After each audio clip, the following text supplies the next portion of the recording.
Hello and welcome to another Developer Essentials.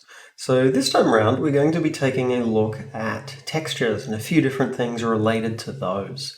So let's take a look. We've already got some initial textures that I set up. These are from Advanced Deep Dive doing procedural generation of an environment. So it just gives me a set of ones to actually work with. So there's a few different things I want to take a look at. So firstly, just having a look at using these textures with a material and seeing how that sort of works, and then starting to look at some things where we can actually be working with textures in code and where we can be then sort of working with things called render textures, so textures that get created based on what the camera's seeing. And then finally, looking at some stuff there in terms of being able to take a texture and save it out to a file so we can see a few different bits and pieces with all of this. So to start with, we've got our scene here. Let's get some objects in here that we can be working with. So firstly, let's have our ground. And so let's start actually putting some textures in on this. So textures are something that we can't just generally use them directly. We need to set up a material. So we've worked with materials a bunch before, and we've worked with them from a point of view of being able to apply just sort of a flat color to things. So we're going to see, in this case, material ground. I'll apply this over. So when we're wanting to set texture for this material, we have a bunch of different things that we can be working with here. So the main one that I'll be using in this case will be our albedo. So if I drag grass over to this, then we can see it immediately applies. Now, I might not be happy with that sort of visual for it. I might want this to be tiling more frequently. And that's something that we can control. So we have this tiling scale here. And as I increase this, we'll notice it will repeat the texture then. So this is something where it allows us to more easily sort of control the appearance there with it. So we can have it repeat a number of times. We can also, with this, we can use secondary maps. So for example, I've got that as the primary map. Well, what if I bring in as the secondary map the swamp one, and with the swamp one we could control that and give that a different tiling, so you can have multiple ones being applied is an option there. If we're not happy with that, we can easily remove it. We can set up for any of our different parameters here with our standard shader. We can bring in textures for these. Now, some of these ones, like a normal map and height map, they are, for them working sort of the way that we're really wanting them to, they do require the textures to be in a specific format. So a normal map, it's encoding angular information and that in terms of sort of the directions of surfaces. So the colors have very specific meanings in that. Something like a height map is going to generally be using grayscale. And so the height map allows us to, we're probably not going to see much of an impact. We can see a bit with it, because it's not going to actually cause a visible distortion that we can really sort of see. But we can see there is a slight change happening with it. That's something where, again, we're wanting to be authoring it sort of specifically for that. We could do the same with emission. Any of these ones we can see, they provide the support for being able to add in particular textures generally. We can also control the appearance here a little bit more in terms of we can adjust things like these metallic parameters. So making it not very metallic, so 0 on the metallic side of things to fully metallic. You can see the change that it's making there in terms of the vibrancy of the color. Smoothness as well is one that we can be adjusting, and we can see that has a fairly large impact on the lighting. So both of these will impact that visual of it quite a bit. We can adjust things like whether we have specular highlights So those are when we've got bright light shining on something, those bright spots that we see, those are specular highlights. So we can have those on, and we can see those based upon where I move. That's actually changing those areas that are brighter. That's the specular highlights kicking in. Whereas if I turn specular highlights off, then where I am relative to the light on that surface, nothing changes. So there's a lot of customization we can do there. We can also change these textures at runtime. So we don't need to be locked into these textures being exactly, just one thing and having lots of materials. We can do this messing with the textures at runtime. So if I set up some scripts, and I'm just going to create a script that is texture switcher. So what this will do is this is just going to cycle between different textures for the object. This is just a handy thing for if we wanted to potentially apply different textures in code, which we might want to do if we've got a process where we're sort of randomizing the texture for stuff. It means we don't need to set up a whole bunch of different materials. We can just do this in code. So first thing I'm going to need if I'm doing this is I'm going to need a list. So to have a list of textures, those are a texture 2D is what we want to be using there. So texture 2D, available textures. This will allow me to populate that list. I can have a whole bunch of ones in it, and then I just want to be able to be assigning a particular one here.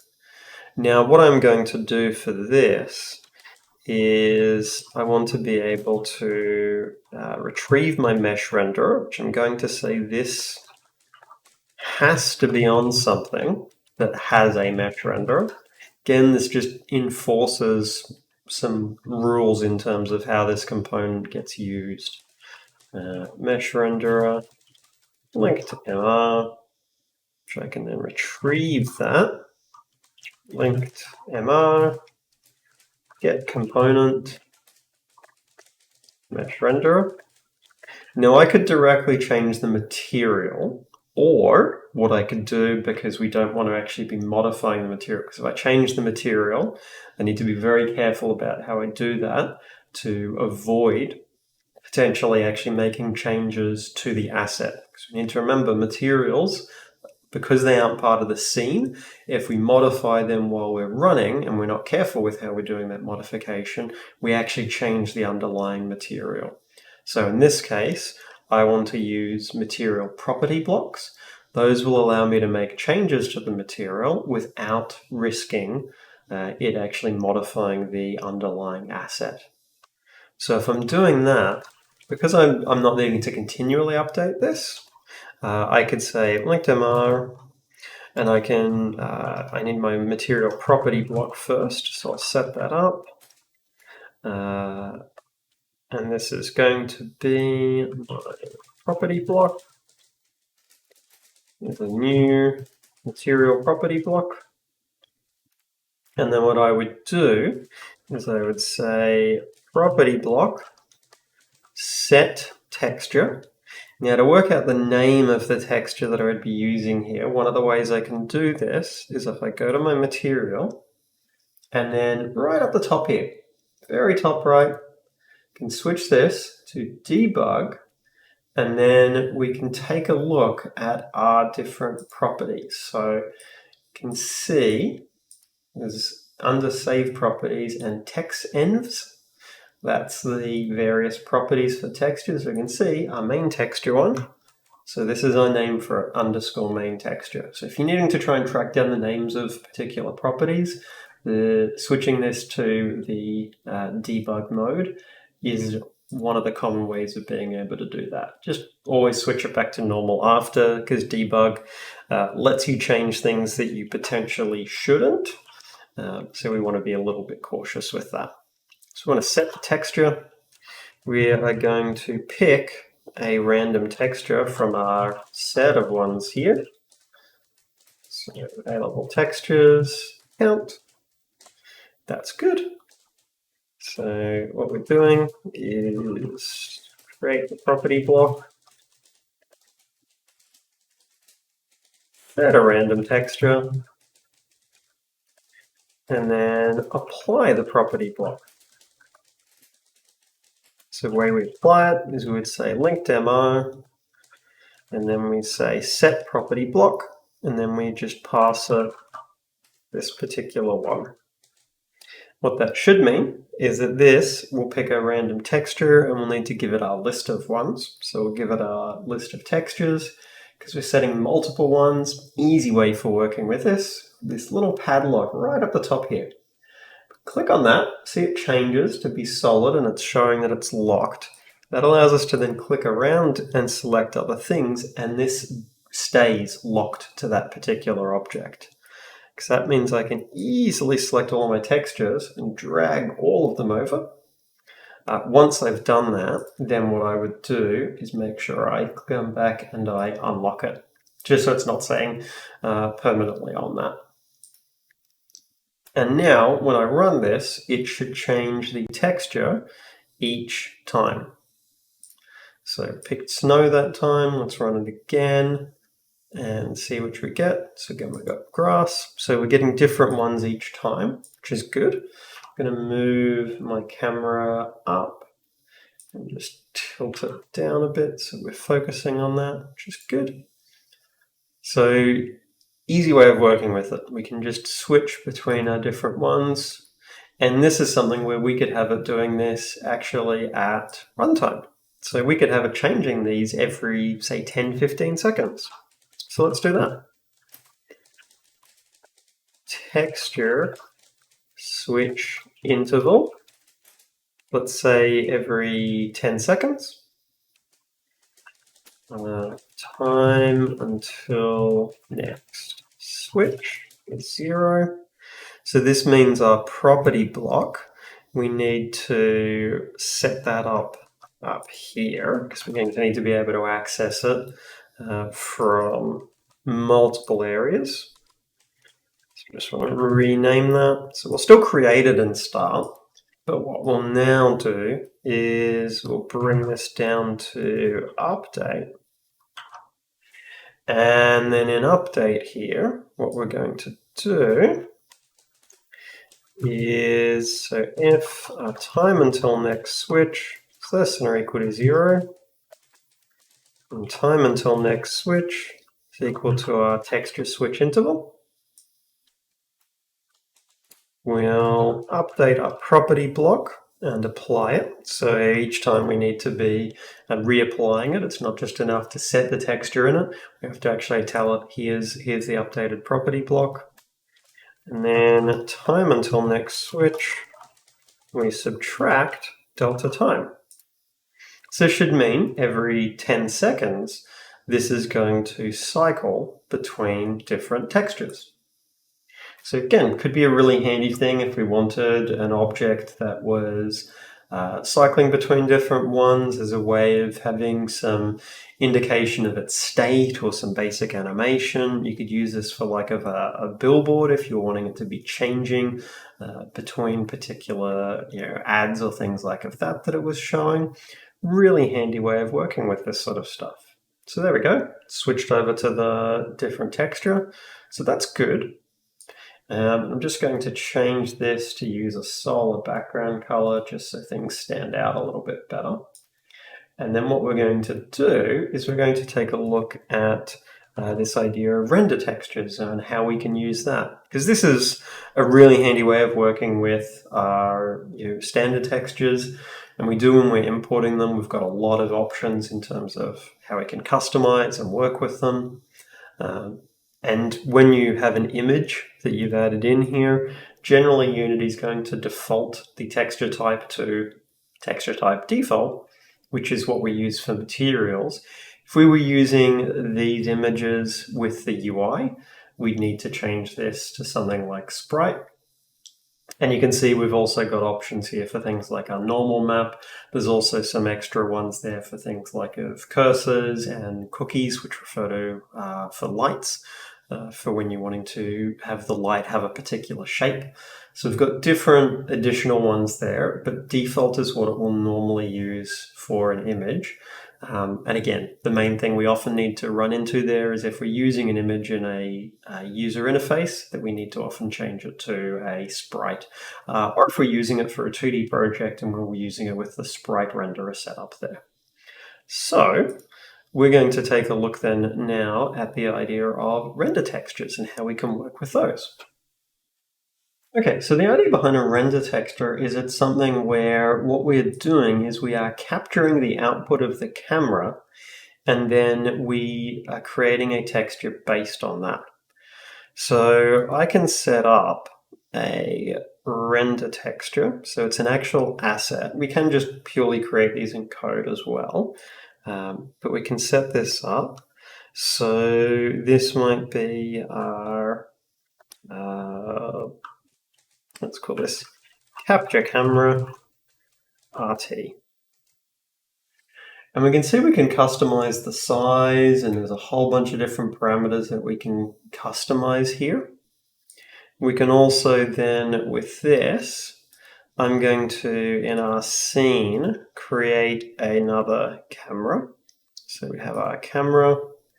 Let's position this at 10, 10, 10. And you can see when we've got another camera selected, we can see our little view here that shows us what that camera is actually able to see. So then if we rotate this to minus 135, pitch this down, then we can see the object, which is good. We'll get rid of the audio listener because this camera's only purpose is to populate this render texture. So the idea behind a render texture is we link it up to a camera like this, and then what happens is the output of that camera goes to this render texture. And we see as soon as we did that, the aspect ratio of this changed because what the camera is capturing is now based upon the dimensions of that render texture. So I can change this to match with the other one where it's a solid color. But then this texture, we can see it's here. We can make changes to this in terms of its format though. So its size is currently 256 by 256. Well, what if we went for 32 by 32? Then that's what we capture. We capture this really tiny image that we could then put on a large surface. So it then is going to look really blocky. And so how we can do that is we just set up a material. So we can use them the same as we work with other textures largely. So material for the camera RT. And if I go to select my texture, well, it's just here. And that means I can do something like I can create a cube that I'm going to position in the center there, like that. And this cube, I can give it that render texture. And see, what it's showing is now based upon what this scene is able to see. And if I change my render texture here, because we went to 32 by 32, so really blocky, well, if I change this, our image there changes. So now at 256 by 256, it's fairly crisp. So this makes a really easy way that you can have things in your scene like a security monitor or other sort of cameras. And a lot of games have used stuff like this. If you've seen Half-Life 2, there are scenes there where one of the characters, Dr. Breen, is talking on these screens. And that's actually not a pre-captured thing. There is that office that he's in is there in the world, and there is a camera capturing to a render texture, the source engine's equivalent of that, and then projecting that onto the billboard, using that as a material there for the billboard. So it's something that is commonly used there in games. It's a really handy way to do things like that. And this allows us then to do things like, because this is there as a material, we could then tint this. So materials, you can tint them, so we can do all different sort of effects that we might want with this. We can change things like metallic values or smoothness. All of these are able to be customized. And we can see it's even capturing itself.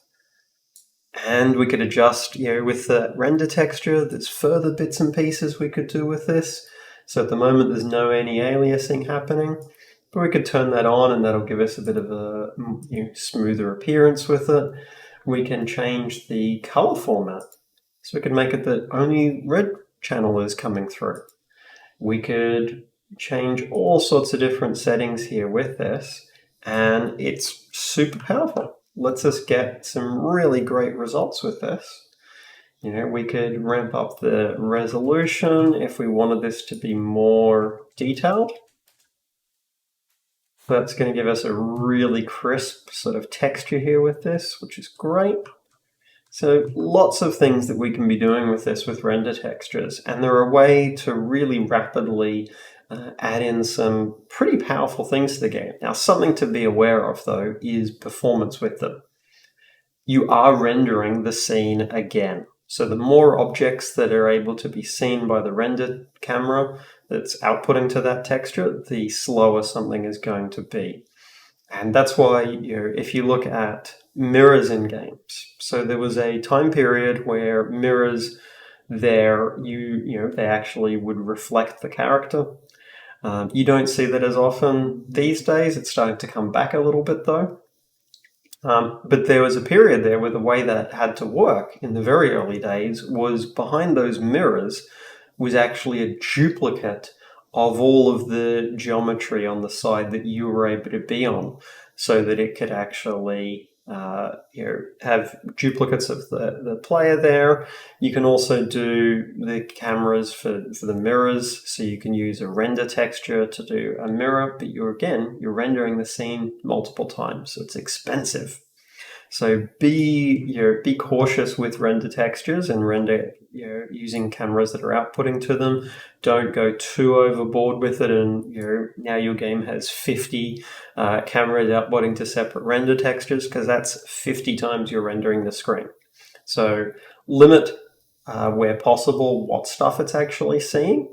So you can do that with layers. So for example, with this, if I didn't want this cube to appear in here, what I could do is I could set up a layer that this might be, we could call it, for example, exclude from RT, so excluding from the render texture. We move the cube into that layer, and then our second camera, which I'm going to rename to RT camera, we can change the culling mask. And if I untick exclude from RT, then we see that cube has disappeared. So we can filter things out from this, then that can help a lot with performance. You could also then, for every object, you could have a version of it that is, here is the version that your camera that's rendering to texture sees, here's the version that your main camera sees. So minimaps, you can do that where each unit, you could attach a little colored sphere onto it, that colored sphere is all that the render texture or the minimap camera sees, whereas the mesh is then what the main camera sees, and so you can filter out the different objects there, and that can be a way to really enhance the performance potentially. So stuff to consider there if you are working with using cameras capturing to a render texture is they do have a performance impact, so where you can filter out the range of things that they are actually drawing. And certainly don't go too overboard with just having heaps and heaps and heaps of ones in there. It does get otherwise potentially a little bit problematic in terms of performance. So let's see how we can go a little bit further with this, and what if we wanted to, with this, also then modify one of these textures in code and see what we can do there with that. And in particular, what we're going to do is we're going to take a texture and we're going to modify it in code, and then we're going to save this out. So this, I'm going to create an object that is the texture modifier. And we're just going to position it at 0. It's not going to have an actual visual representation, but it's just so that we've got it set up. We're going to create texture modifier. And we'll just bring this and attach this onto it once it's ready to. There we go. So what I'm going to do with this is I want this to take our render texture. I want it to grab the contents of that render texture and then initially just save that out, and then we're going to modify it and then save it out. So render texture is actually a separate type. So we have our render texture, linked texture, and we will also then have a texture 2D that we capture this into. But what I'm also going to do is just set up a Boolean for modification, just so we can have a box that we tick, and that will cause it to perform that logic. So if we've said to perform the modification, then first thing we will do is set this to false. So we want to capture from our render texture. So there's a little bit of a process for how we have to go about doing this. We'll take a look and we'll see how we can go about this. So first thing is we need something that we can copy this to. So I'm going to create a texture 2D, and this is going to be my working texture. So I will copy from my link texture to the working texture. But I need to create that working texture first in code. And if I go working texture is a new texture 2D, now we have a lot of different options here. But that's okay, because we've got a render texture that we can pull some of this data from. So we can say we want a link texture width, a link texture height.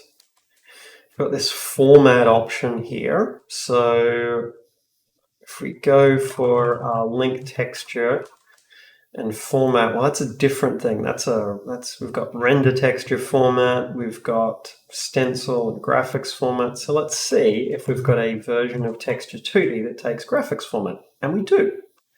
So we can say link texture, graphics format, and then we've got these texture creation flags.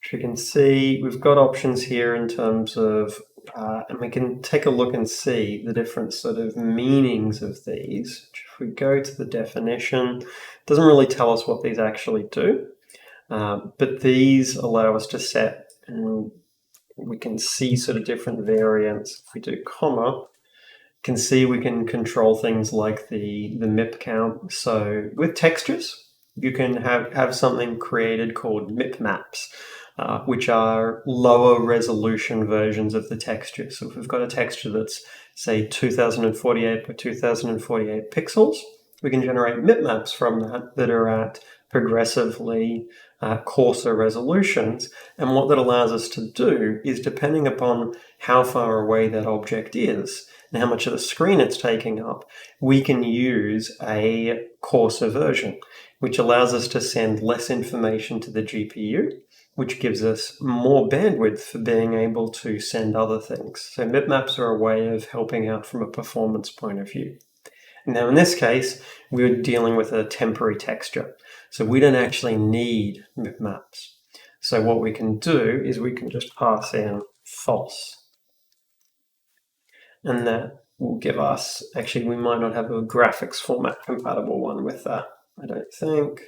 No, they take texture format. So what we would do in this case is we can say because we need a graphics format supporting version, what we would do is we would say MIP count is 0, and our texture creation flags, we say none. So we are creating a working texture. Then we need to copy from our render texture into this. So, okay, maybe we can, we've got some graphic stuff here where we can do copy texture. And let's see if just this alone will work. So we can say from our link texture to our working texture.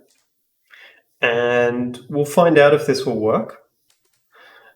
There are cases with this copy texture, in particular with our render textures, where on some platforms this may not work. That is only going to work on some platforms. I believe there is a option somewhere to be able to get the information in terms of whether a particular platform supports doing that. But we'll be able to see if that will actually work. Because then to output the image, what we can do is, we've got it there as a texture 2D, we can say working texture, encode. So we've got different options we can encode it to. So let's say we encode it to a PNG.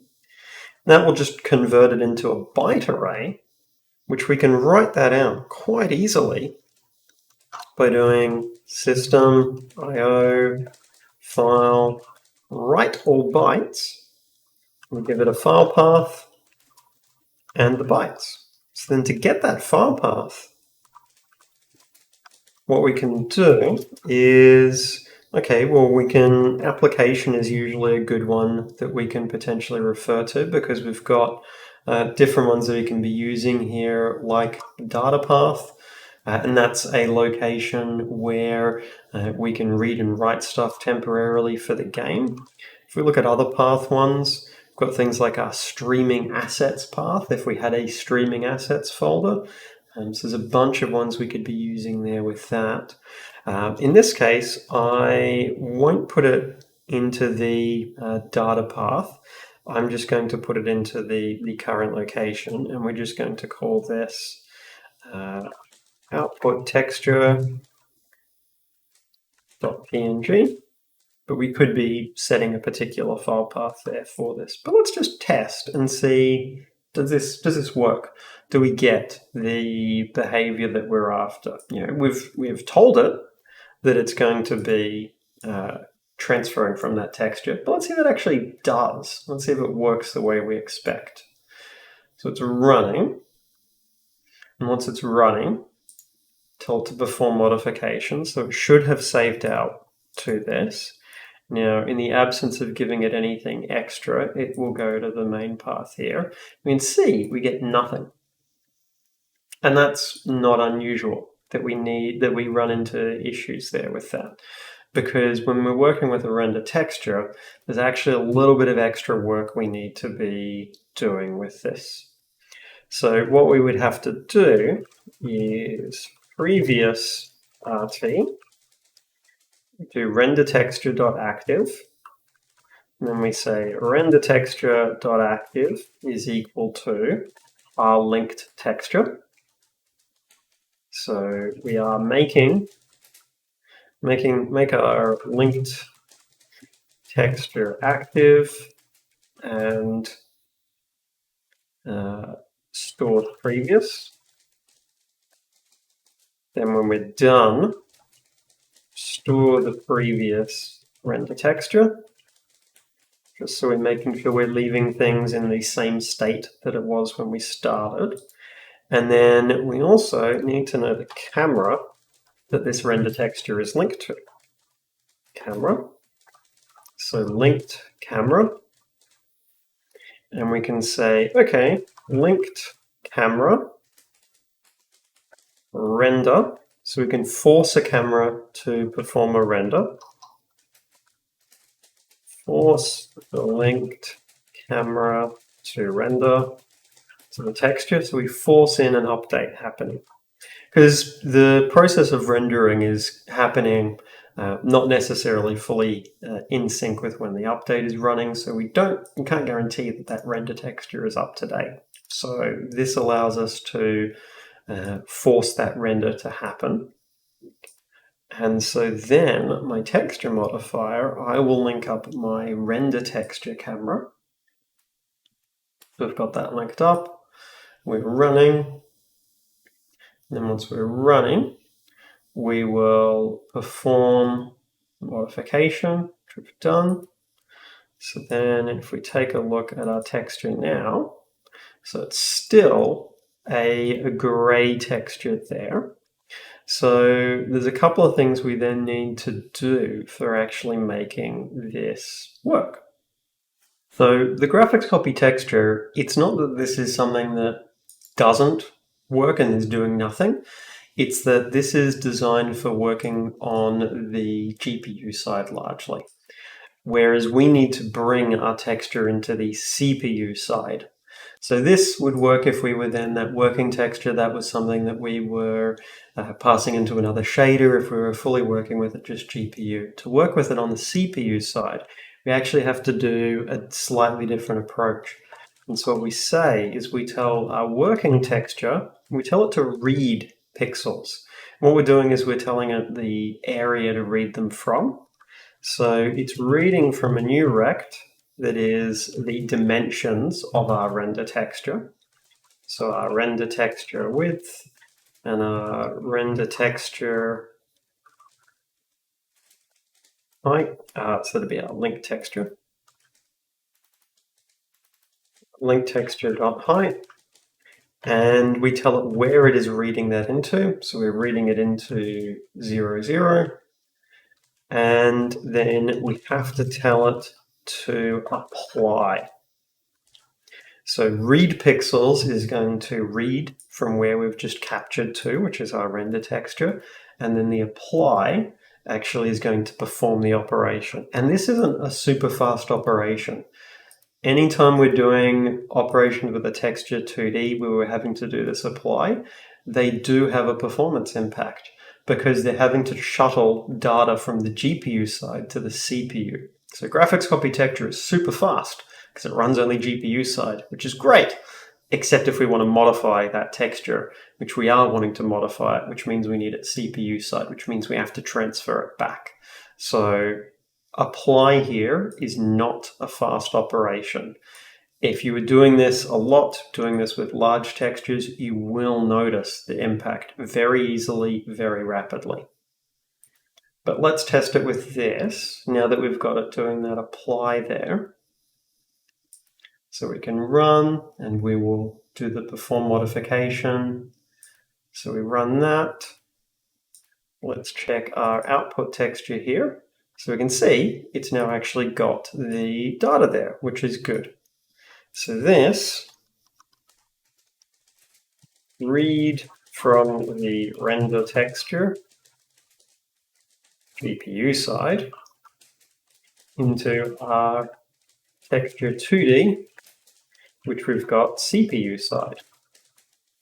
We can then, after we've done all of this, or in the middle here, we can then modify that texture. So because we're saying we were wanting to be doing modifications to it, so modify the texture. Now, we have a bunch of different ways that we can do this for modifying it. So say we wanted to just take every pixel and remove the color component from it, essentially. So what we could do is our working texture, we can say get pixels. We've got different versions of this.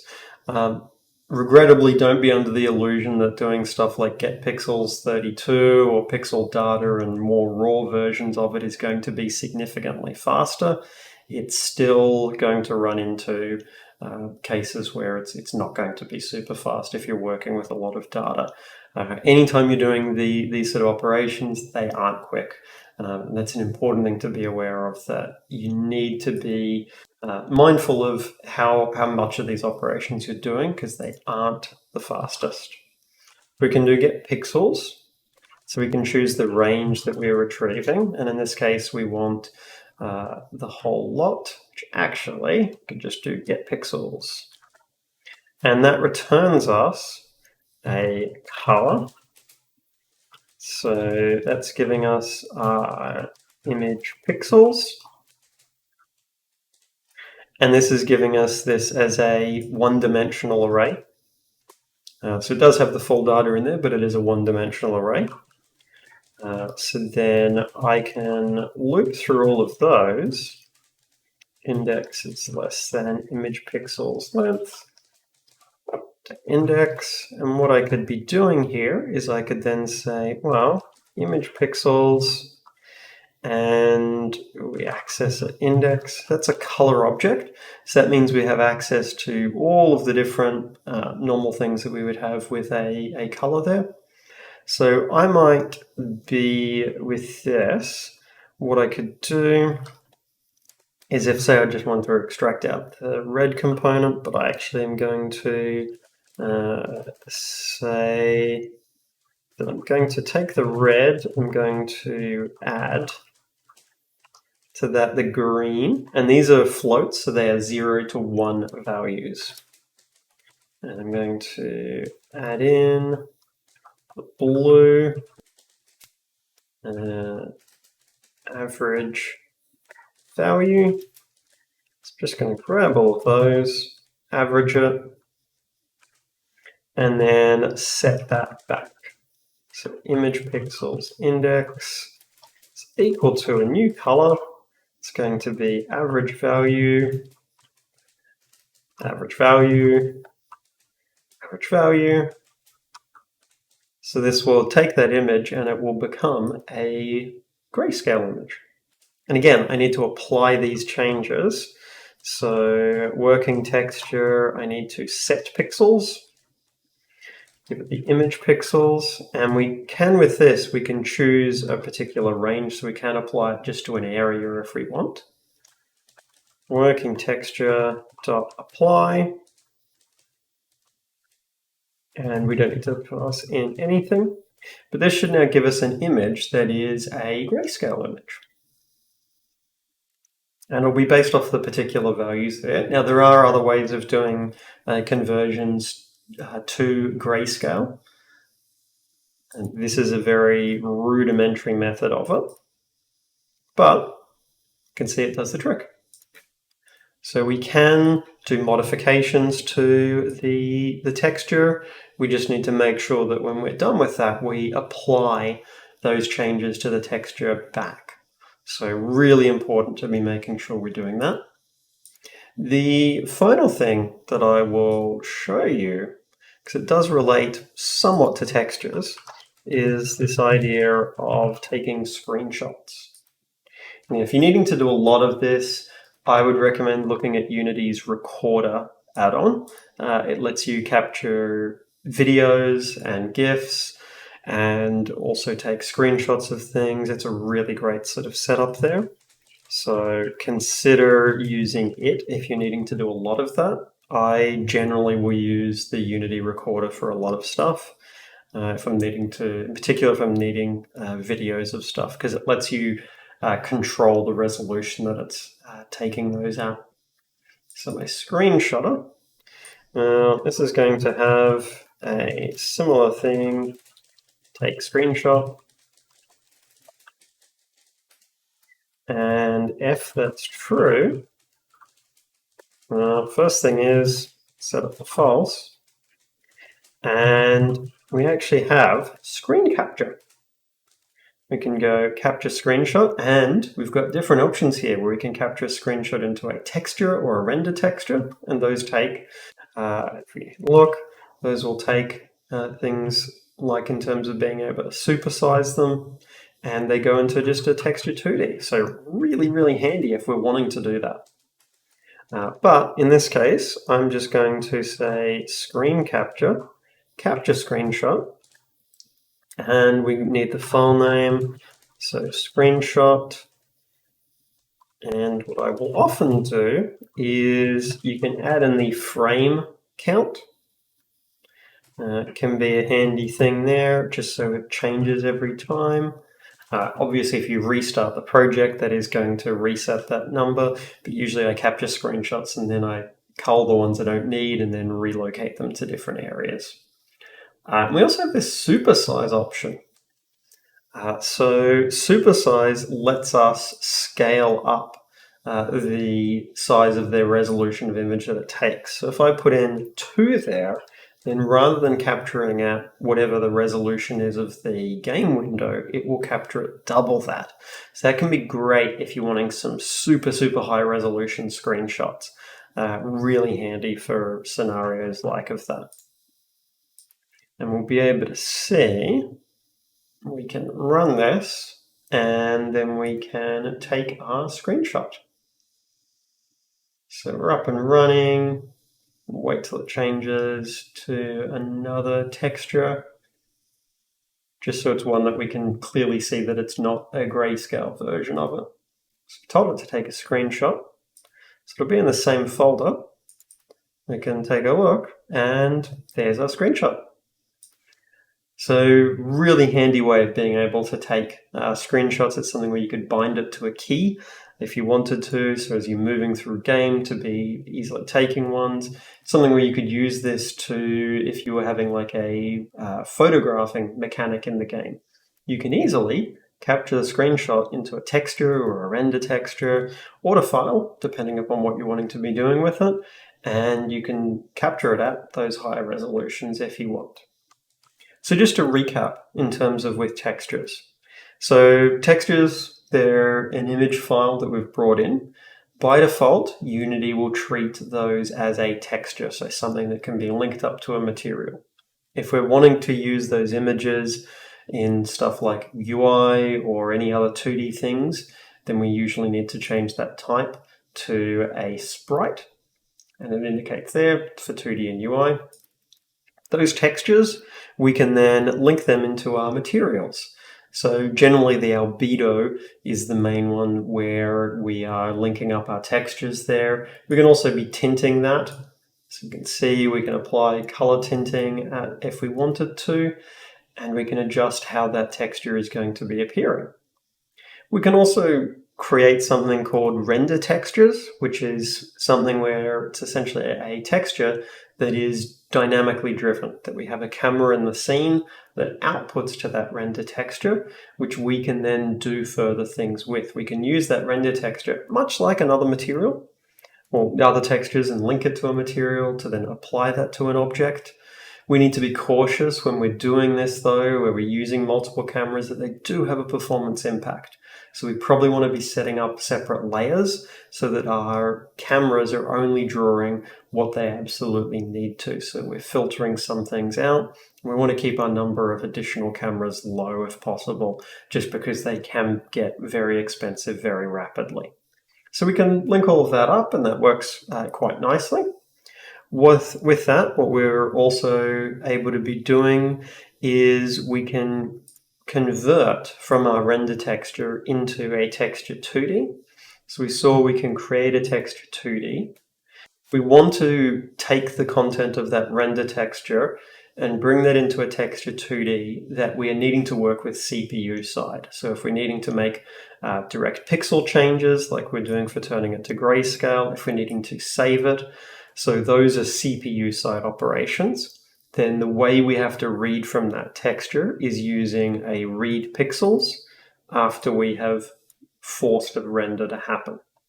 Now, if we were just working GPU side, we would be able to use a GraphicsCopyTexture with the caveat that we need to be cautious that there are some platforms that may not be supported on. But in general, that kind of operation is likely going to work on most platforms. I haven't run into one where it doesn't, but it is something to be aware of. So GraphicsCopyTexture is great if it's staying GPU side, but if it's coming to CPU side, we have to use this read pixels and apply. This apply process is not fast. There is quite a performance cost with this. So we need to be mindful that these are expensive operations and we don't want to be doing these a lot. We finally saw stuff in terms of we can take a screenshot. There's a built-in capture screenshot interface. But if we're doing more complex setups there, we might want to look at using the Unity Recorder plugin for being able to work with that. So that's a bit of an intro for working with textures. You grab the project, experiment with it, add in some of your own textures, experiment with doing further things with render textures, set up some additional cameras there for doing things like a minimap or for doing things like televisions, security screens, or for doing attempting to do mirrors with them. Bunch of things there that you can be doing with that. So dive in and experiment with it and see the kinds of cool things that you can create. Thanks, folks. If you're looking for the code for the project, then in the description below, you'll find a link to the GitHub. And on the GitHub, I've got the code for this project and for all of the other projects. They're freely available. And if you have found the video helpful and you'd like to support the channel, then throwing in a like or subscribing is always a huge help. If you're looking for further ways to support, then I do have a Patreon set up, and that's going to help me keep managing to do these videos for a long time to come, which is going to help more people make cool things. And that's awesome, because that's what this is all about, is helping more people make more cool things. And that is all. Thank you.